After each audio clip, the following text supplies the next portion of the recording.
Release.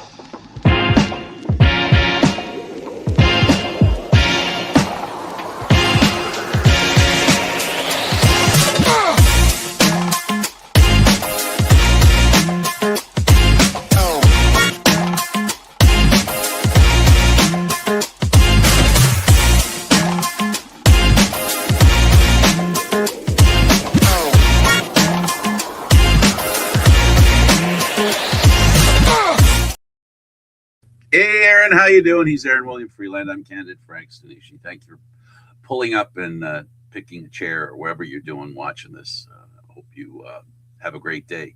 The sun's out. The weather's changing. It's starting to look a little more less like winter, a little more like spring. And in a couple of weeks, it'll be summer. So maybe right in time, we'll have some summer weather in the summer, hopefully. Right now, spring weather is taking a while. It is what it is. And along with the spring comes the talk of the playoffs, something that the Leafs won't be able to talk about at this point, the Toronto Maple Leafs. That's the Blue Maple Leaf that we cover on this program. In their last game, they played the St. Louis Blues, the coach's former team. Binnington did a good job of leading the team along with Holloway, and they kind of had a great game at home against the Maple Leafs, and the Maple Leafs won that game by losing.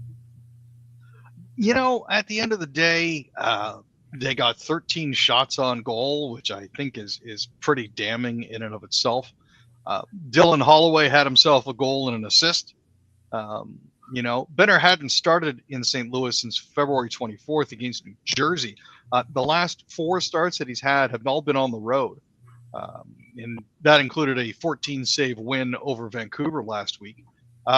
Joseph Woll was again on the wrong side. He faced a lot of shots. St. Louis is now 10-1-2 and have outscored their opponents 37-20 in March, and they're 3-0-1 in their last 4 games against Toronto. So, you know, not only was it Berube's return to St. Louis, but it was also Justin Hall's game against the Maple Leafs. He got his first goal with the Blues in that game, coincidentally enough. He tipped a shot by Jordan Kyrou at 10:34 of the second period. He was acquired in a deadline deal with Detroit alongside Dmitry Bukelnikov, a 2026 first-round pick and a 2026 third-round pick in exchange for Justin Falk. So there you have it. Jake McCabe got a goal and a wrist shot at 5:07 in the third period for Toronto, but that was pretty much all she wrote. The next big milestone coming up for the Leafs, well, they're not necessarily a big milestone. The next big event coming up for the Leafs is their game tonight on Amazon Prime against the Anaheim Ducks. For those of you, go ahead, Frank. Yeah, it's the next game, and Department of Player Safety bigwig is going to be there in person, and it seems kind of odd. The first time that he goes to a game, this is a first for him. He's never been to a game. He's going to a game. It's like, all right, so I know something bad happened. Let's go check and see what the reaction of the team that was harmed is. Almost to suggest nothing better happened now. There can't be any, this from a guy. This is the biggest sign of hypocrisy. A person, we talk ill of this guy George Parros. He's a real snake in the grass. Like, this is ridiculous. Like, he shows up at a game, where if he was playing, he'd want the freedom to even things up. Am I right or am I wrong? I'm just curious. Well, he played 3/4 of his career in Anaheim. Just a hair under 700 games. A hair under 400 games with them. He played 39 games with the Panthers, 2 games with the Avalanche, 55 with the Kings, and then only 22 with the Montreal Canadiens. Coincidentally, that year, 2013, was his last after he got knocked out by Colton Orr in the October 13th game. So there has Maple Leaf at the time. Yes, Colton Orr was a Maple Leaf at the time. A Maple Leaf at the time. He found his off button right quick, and that's one of those situations where you can't help but wonder if there's something that goes into this. Like, is there a reason for why? Is there an axe grinding going on? I'm not an expert when it comes to these sorts of things, but when it comes to being petty and getting revenge, certainly were I to find myself in a position of power, as our good friend George does, I might be inclined to take advantage of that in some not so subtle ways. Uh, in the business world, they say follow the money. If there's something going on, follow the money. In this case, follow the punishments. And as I've said before, and I will keep saying this, watch every issue that's come up with or against the Leafs or the Leafs against someone else. Watch all the incidents called in question, and then have a look at all the results as far as punishments concerned, and you will see a consistency. But it won't traverse the call and the result that matches the call. You'll see there's a thumb on the scale each and every time. And at least since this guy's been in charge. And the fact that he's here at this game on this night, it just shows that he has the thumb on the scale. There's no way he should be at a game in this situation because he's obviously trying to, in his own mind, change the intentions of what is going to happen at the game, which is why I say if he was on the ice, he's going to end up punishing the Leafs in a way that he himself would never punish himself. And that's the thing that I find most irritating about this circumstance. So, is he trying to give the Leafs an out so that they don't have to get even with Radko? They don't have to get even with Radko, or is this just a way of him saying, whatever you do, something really bad's going to happen because I'm watching? I don't know, Aaron. It just feels like one of the old, I got my eyes on you there, bud. It feels a little bit like that, but also Radko got injured 2 games back. Oh no, turns out it was a knee injury. Oh no, but it doesn't require season-ending surgery. And as at, I think 5 hours ago, was being reported that he could potentially be a scratch for tonight's game. So there are a couple different ways to approach this. As a Maple Leafs fan, I would like to see them play the Ducks hard.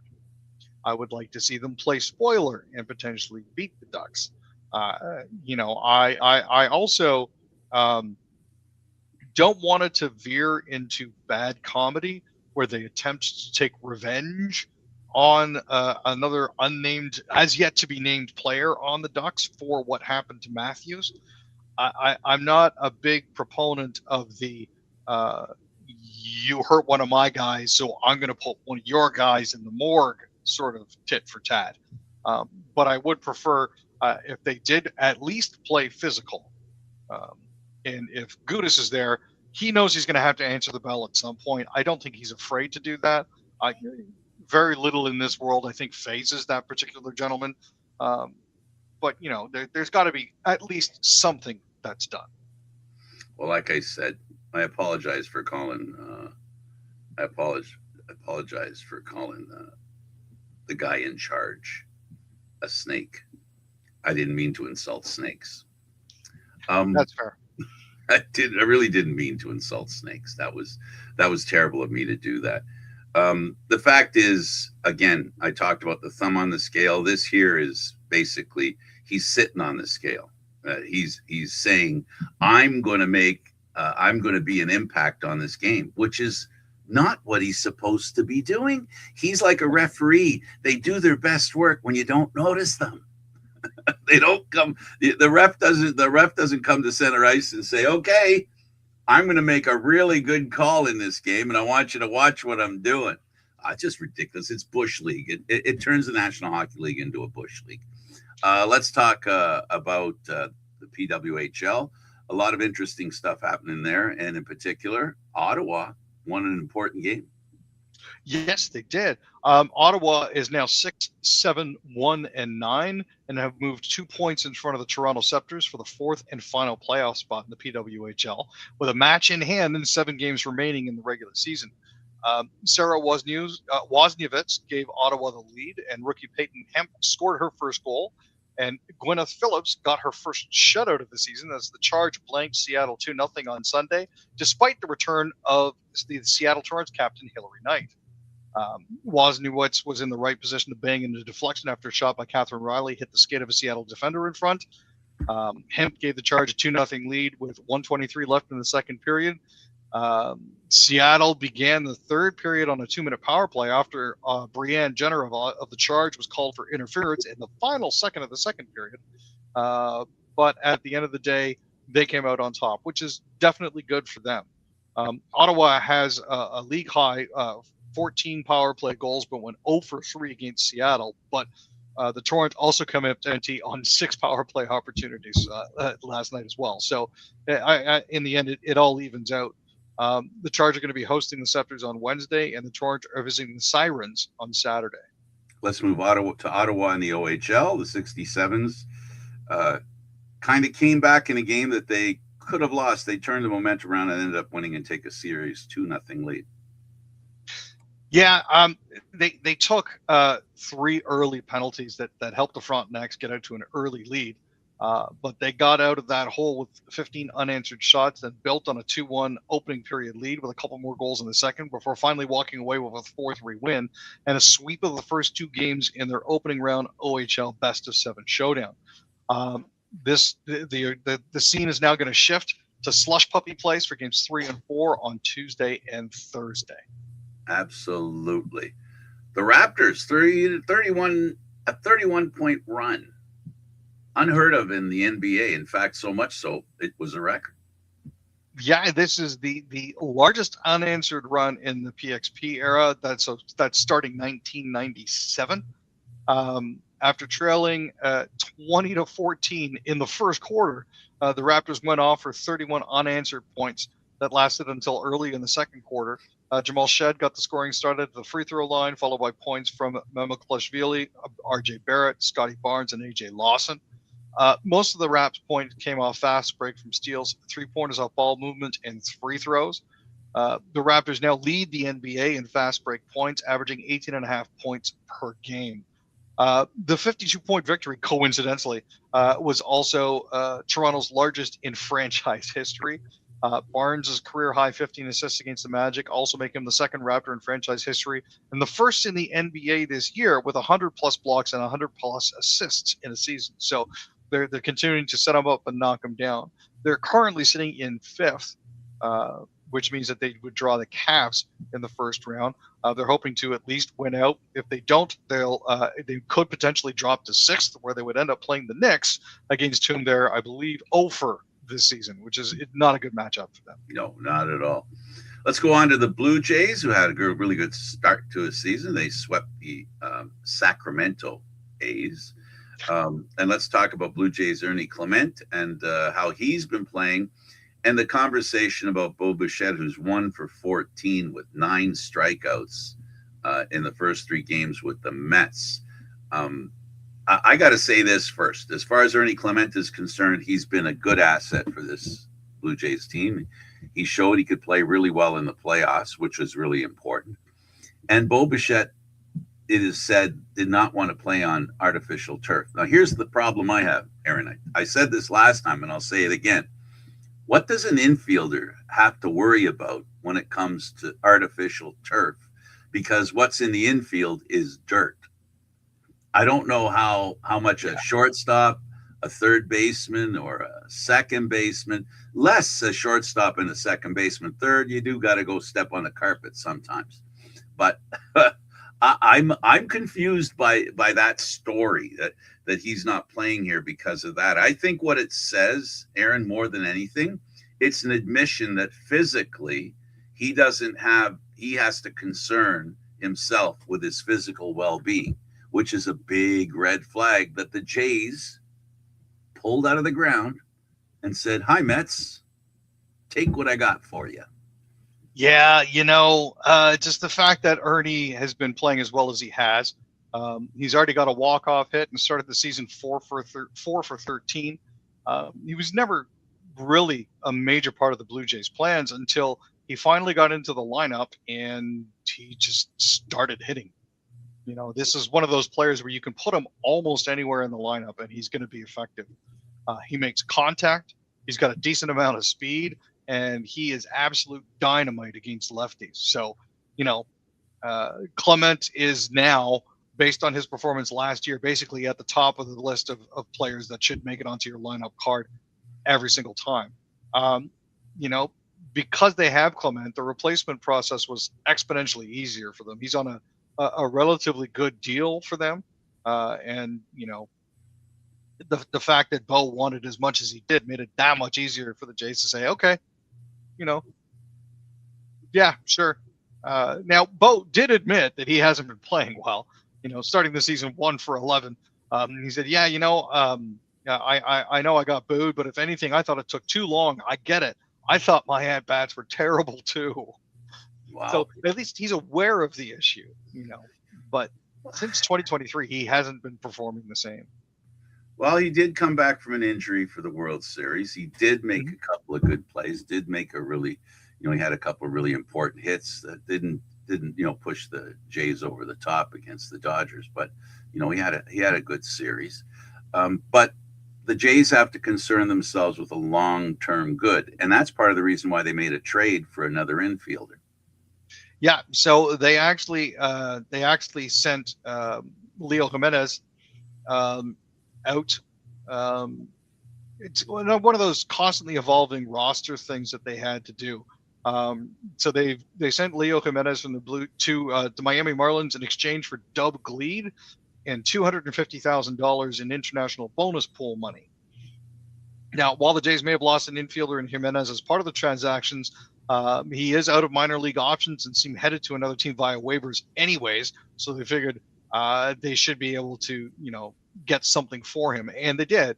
Gleed is going to be a longer-term piece in the Blue Jays farm system. He was a 9th-round pick for the Marlins in 2024.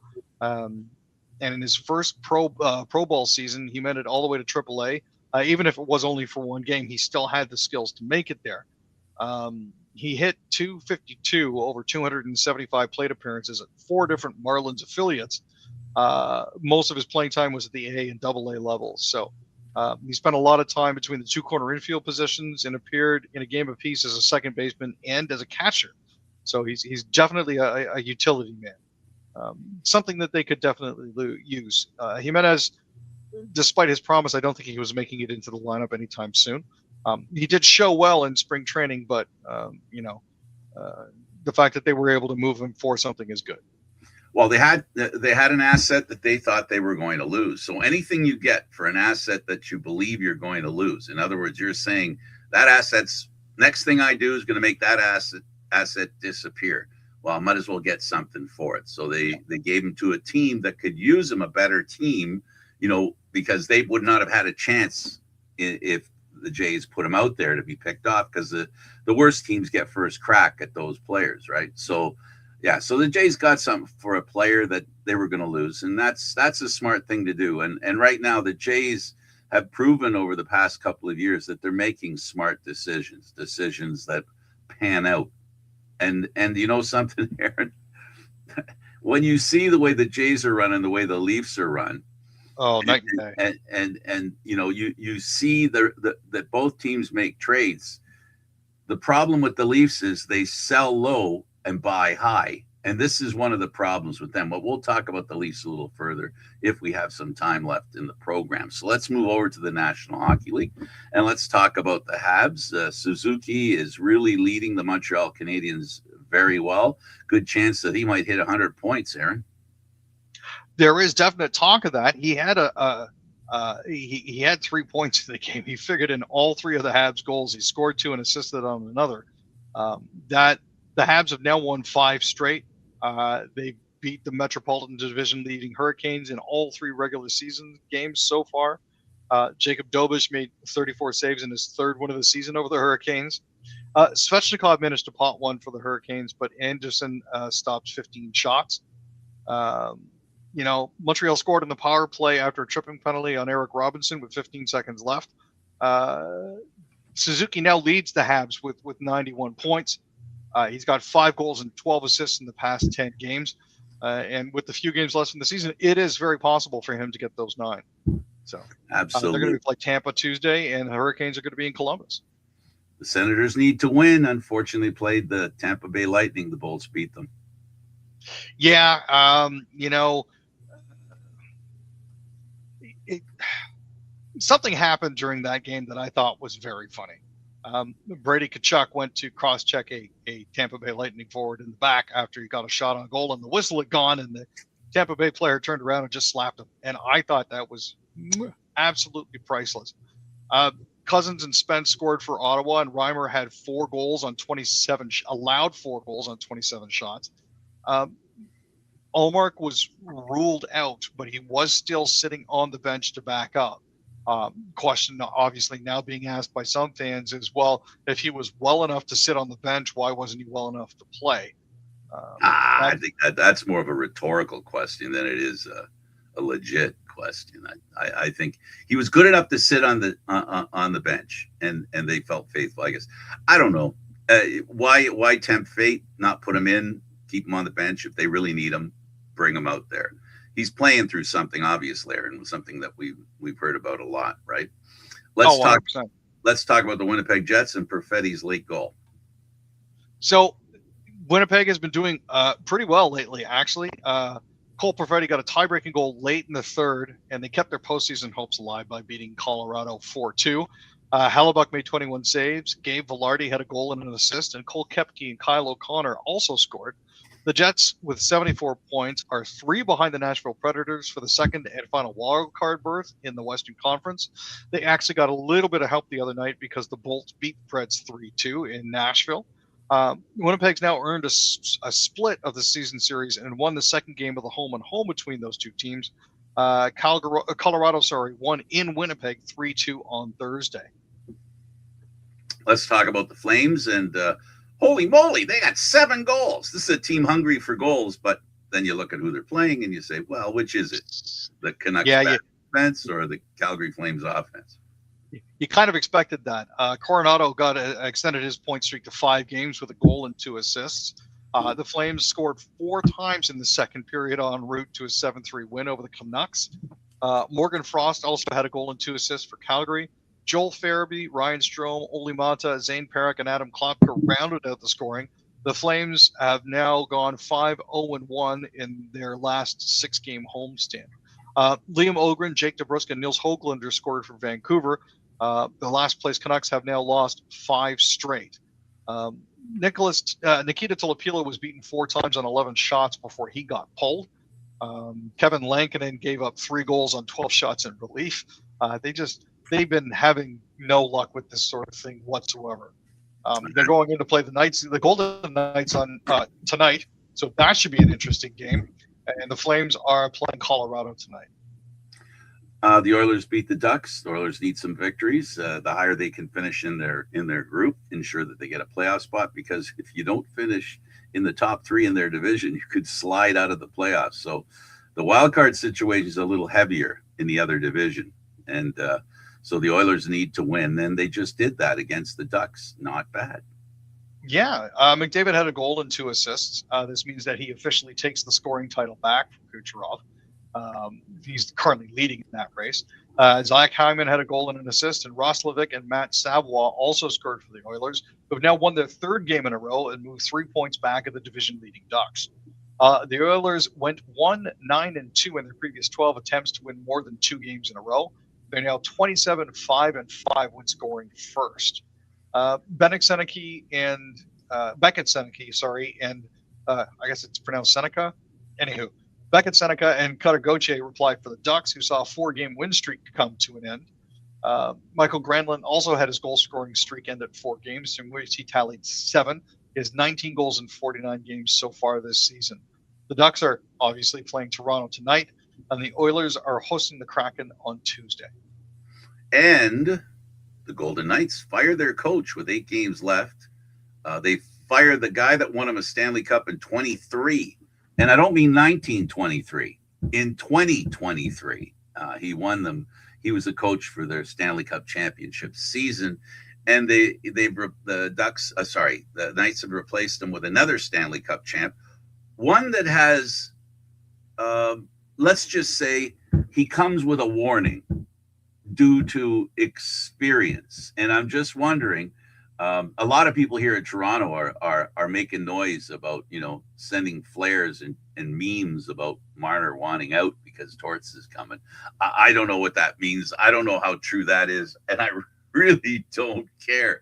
But the problem with Torts is if things go sideways, what they're hoping is that things go sideways after they win a cup.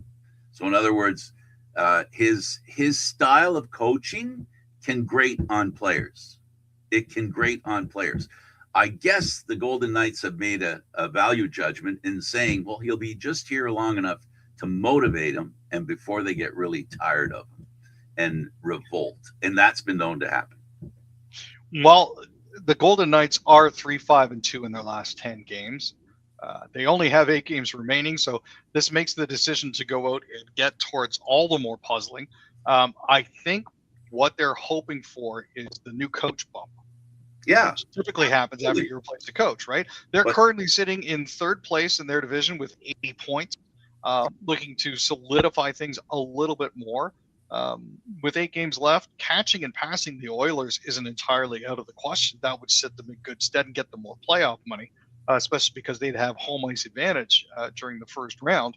So that's about one of the only reasons I can think of for picking up Torts at this late in the game. He doesn't play goal, does he? He doesn't double goaltending, right? Doesn't play goal as well, right? No, I mean, if they were, I think Vancouver would have tried to pick him up again. There it is. The Golden Knights.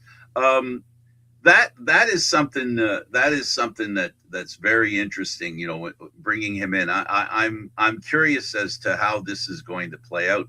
The Golden Knights have always been, and remember, he doesn't have a contract for next year. The deal only encompasses to the end of this season, however that lasts, right? That's all this contract is for. So he's only with the organization guaranteed for this season. So I don't know what kind of contract they signed him to. I mean, he's not under the cap, so they can sign him for as much as they want. And the thing about Marner, and here's the thing that Leaf fans, and Aaron, this is something that I'm going to say in defense of the years-long comments I've made that Marner isn't addition by subtraction is a possibility when it comes to a player like Marner.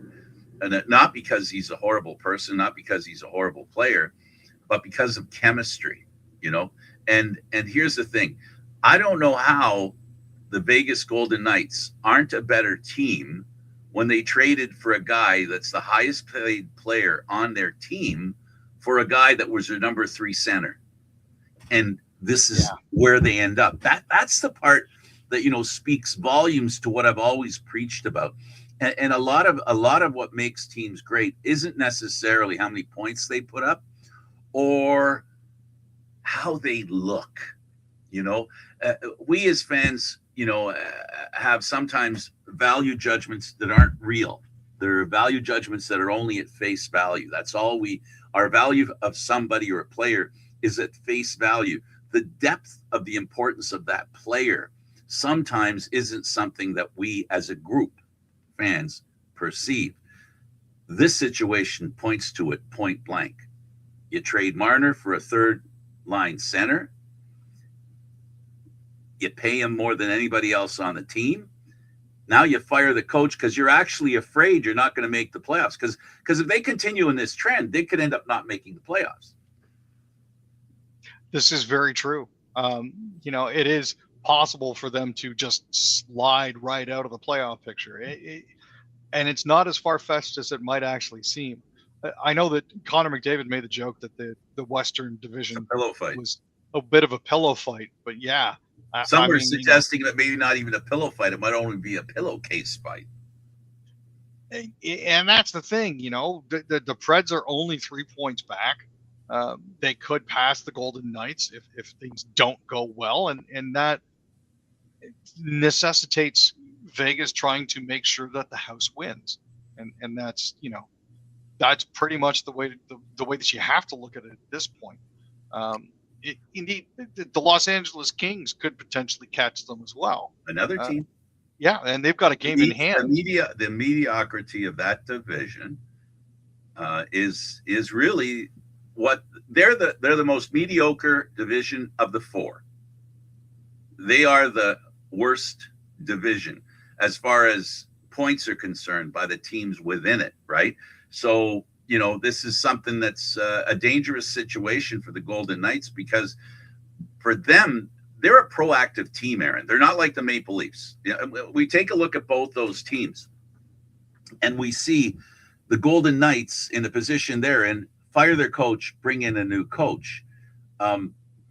With the team that they have, I think it's because they believe their team is better than the coach that coached them. But what's mind-numbing to me is that's the guy who 2 years ago brought him to a Stanley Cup. So this is the confusion that for fans to try and work their way through, because it's not mathematical at all. It's not mathematical at all. These aren't problems with hockey teams, aren't math problems. They're biology problems or chemistry problems. And unfortunately, those two things are made up of things you can hardly see.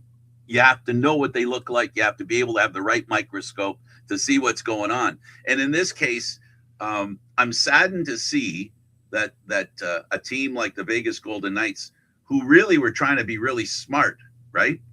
And it almost looks as though they outsmarted themselves. It almost looks like they outsmarted themselves. And on the others, go ahead. I was going to say, I think what kills me the most about the Western Division is that the first place teams, Colorado and Dallas in the Central, and Anaheim and Edmonton in the Pacific, when you look at the league in its entirety, Colorado and Dallas, 1 and 2 in the league. You look down for the Anaheim Ducks and Edmonton Oilers, and they're 14th and 17th in the league. And 16 is the natural number for the playoffs, right? And like 70%, well, at least 50% of the teams in that division are under 16. They are not in the top 16. And I don't know how anyone in good conscience can say that makes sense. Absolutely not. Now, you take what happens with Vegas, who won the trade, and they won the trade. How can you not say that Vegas didn't win the trade, Marner for Roy? How can you say they didn't win the trade? They won the trade, but it looks like they're going to lose the war. And the Leafs ended up with a first-round pick for that player that they got.